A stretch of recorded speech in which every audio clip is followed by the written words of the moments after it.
নমস্কার সবাইকে। দক্ষিণে বঙ্গকন্যার নতুন একটা ভিডিওতে তোমাদের স্বাগত। আজকে শনিবার, সকাল সকাল ঘুম থেকে উঠে পড়েছি কারণ একটু বেরোনোর আছে। আজকে ভেবেছি বাঙালি একটা রেস্টুরেন্টে একটু খাওয়া দাওয়া করতে যাব, আর ওয়েস্ট সাইডে একটু কেনাকাটা আছে, তো সেটাও করতে যাব। চলো তোমাদেরকেও সাথে করে নিয়ে যাওয়া যাক। কদিন ধরেই আবার ব্যাঙ্গালোরে ওয়েদারটা বেশ ভালোই কাটছে। বৃষ্টি সেরকম নেই, মাঝে মাঝে অল্প অল্প শরতের বৃষ্টির মতো রোদের মাঝখানে বৃষ্টি হয়ে যায়, কিন্তু আদারওয়াইজ এখানে বেশ ভালো ওয়েদারই চলছে। এখানকার ওয়েদার ভালো থাকলে কি হবে, মন মেজাজ কিন্তু এমনিতেই সেরকম ভালো নেই। কারণ কি, আমাদের ওয়েস্ট বেঙ্গলে কলকাতার ইনসিডেন্টটা নিয়ে যেরকম পরিমাণে প্রোটেস্ট চলছে, যতদিন না জাস্টিস আসছে আমাদের কারোরই, কোনো বঙ্গকন্যারই কিন্তু মন মেজাজ ভালো থাকতে পারে না। শুধু বঙ্গকন্যা বলে নয়, এটা পুরো ইন্ডিয়ার জন্য একটা ভীষণ লজ্জাজনক ব্যাপার। আমাদের কোনো মেয়েরই, সমগ্র মেয়ে জাতিরই মন মেজাজ ভালো নেই। তবুও সমস্ত দুঃখ কষ্ট কাটিয়ে উঠে সেই দৈনন্দিন জীবনের কাজে তো ফিরে যেতেই হবে, তাই কাজও করছি, সব কিছুই করছি, তাও কেমন যেন মনটা সেই ওই দিকেই পড়ে আছে। মন খালি বারবার ওই কথাই জিজ্ঞাসা করছে, মেয়েটা কি তাহলে জাস্টিস পাবে না, কি হবে ওই ইনসিডেন্টটার। এইসবই নানা রকমের প্রশ্ন জিজ্ঞাসাবাদ মনের মধ্যে চলছে। চলো, পৌঁছে গেছি কথা বলতে বলতে রেস্টুরেন্টটার সামনে, হিয়ার মাঝে কলকাতা।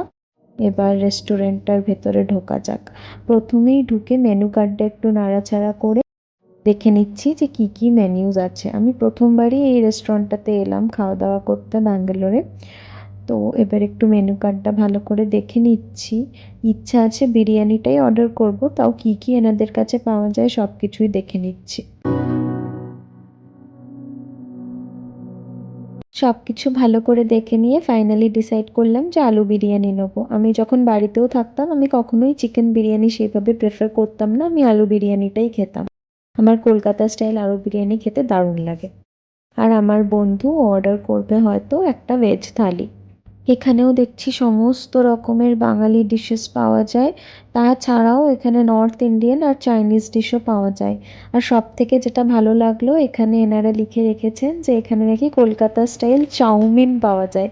ওইটা আমার দারুণ নজর কাড়লো, কারণ কি, কলকাতা স্টাইল চাউমিন কিন্তু ব্যাঙ্গালোরে সেইভাবে আমরা পাই না। এখানে মেনলি সেই মোটা মোটা নুডলসগুলোই কিন্তু কিনতে পাওয়া যায়, তো কখনো সেটাও ট্রাই করে দেখবো।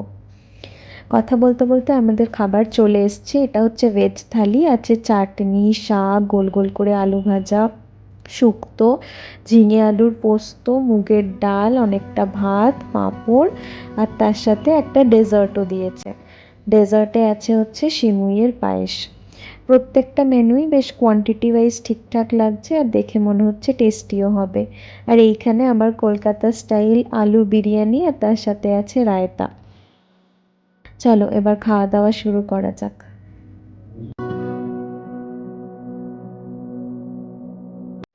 এই যে এইটা হলো সেই সিমুইয়ের পায়েসটা যেটা থালির সাথে দিয়েছে।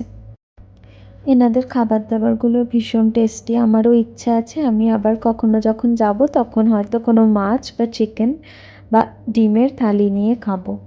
থালিটা বেশ হোলসাম লাগছে, আর আমার বন্ধু বলল যে খেতেও নাকি বেশ ভালো, একদম বাঙালি ঘরের খাবারের মতন। আর অন্যদিকে বিরিয়ানির তো কোনো কথাই হবে না, একদম পারফেক্ট কলকাতা স্টাইল বিরিয়ানি যেটাকে বলে সেইটাই এনারা বানিয়েছেন। আপনারা যারা ব্যাঙ্গালোরে থাকেন আর বাঙালি খাবার খেতে ইচ্ছুক, তারা কিন্তু এই রেস্টুরেন্টে অনায়াসে আসতে পারেন, কারণ কি এনাদের অনেক জায়গাতেই ব্রাঞ্চ আছে। খাওয়া দাওয়া শেষ হয়ে গেছে, চলো হাঁটতে হাঁটতে এবার ওয়েস্ট সাইডের দিকে যাওয়া যাক। বাড়ি থেকে প্রায় কত কত হাজার কিলোমিটার দূরে থেকেও যদি বাড়ির মতো একইভাবে কেউ একই স্বাদের খাবার মুখের সামনে টেবিলে পরিবেশন করে দুপুরবেলাতে, মনটাই পুরো ভালো হয়ে যায়, তাই না বলো? দারুণ লাগলো আজকের খাবার দাবার খেয়ে, টেস্ট ওয়াইজ ভীষণ ভালো। পৌঁছে গেছি ওয়েস্ট সাইডে, এবার একটু জামা কাপড় দেখছি, কেনাকাটা করার আছে অল্প। আর এখানে জুডিওতে আর ওয়েস্ট সাইডে দুটো জায়গাতেই না ভীষণ সেল চলছে, তাই আমরা ভাবলাম যে জুডিওতেও একটু দেখাশোনা করা যাক। কিন্তু জুডিওতে সেরকম কিছু পছন্দ না হয় আমরা চলে এসেছি ওয়েস্ট সাইডের স্টোরে। এখানেও দেখছি সেল চলছে। আর ওয়েস্ট সাইড স্টোরের ভেতরেই এখানে আবার দেখছি নতুন একটা ক্যাফেটেরিয়া টাইপের খুলেছে, এটা আগে ছিল না। বেশ ভালো লাগছে। এই ওয়েস্ট সাইডের প্রত্যেকটা স্টোরি এত সুন্দর করে সাজানো থাকে, দেখে যেন মনটা ভালো হয়ে যায়। জামা কাপড়ের পাশাপাশিও ওই যে দূরে হোম ডেকর সেকশনটা দেখা যাচ্ছে, ওটাও কিন্তু আমাকে বেশ আকৃষ্ট করে। আমার ভীষণ ভালো লাগে হোম ডেকরের জিনিসপত্র দেখতে এবং কিনতে, আর আমার ঘর সাজাতেও খুব ভালো লাগে। কেনাকাটার প্রসঙ্গতে আমার মনে পড়ে গেল সেই অগস্টের শেষের দিকে আর সেপ্টেম্বর মাসে থেকেই কিন্তু আমাদের পুজোর কেনাকাটা শুরু হয়ে যেত। ছোট থেকেই বাবা মায়ের সাথে গিয়ে মার্কেটে কেনাকাটা করা, প্রত্যেকটা জিনিস বেছে বেছে ডিটেলসে, আর সেই স্কুলে গিয়ে সেগুলোকে নিয়ে ফ্লন্ট করা যে কার কটা জামা হয়েছে। কেউ বলছে আমার 4টে হয়েছে, তো আমি বলছি আমার 5টা হয়েছে। সেই সব নস্টালজিক কথাবার্তা খুব মনে পড়ে এখানে। কিন্তু এখানে সেইভাবে অ্যাজ সাচ দুর্গা পুজোর কেনাকাটা বলে কিন্তু কেউ কেনাকাটা করতে আসেনি। এই যে আমার বন্ধু জামাগুলো ট্রায়াল করে করে আমাকে দেখাচ্ছে ঠিক লাগছে কিনা।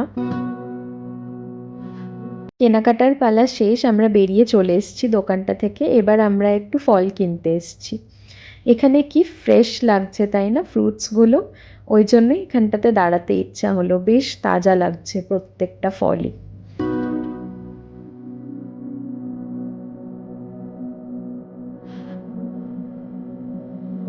রাতের খাবার দাবার খেতে চলে এসেছি। আমার বাড়ির কাছে রুডুপিতেই নেওয়া হয়েছে ছোলে ভাটুরে, একটা বড় সাইজের ভাটুরে দিয়েছে, আর চানা মশালা, আর সাথে নিয়েছি রুটি কারি, মানে তন্দুরি রুটি আর মিক্সড ভেজ সবজি, ডাল আর স্যালাড। চলো তাহলে খাওয়া দাওয়া করা যাক। আজকের ভিডিওটা তাহলে আমি এখানেই শেষ করছি। ভিডিওটা কেমন লাগলো আমাকে জানাবে, আর don't forget to like, share and subscribe to my channel. খুব তাড়াতাড়ি আবার দেখা হবে নতুন একটা ভিডিওতে তোমাদের সাথে। সবাই খুব ভালো আর সুস্থ থাকবে। বাই।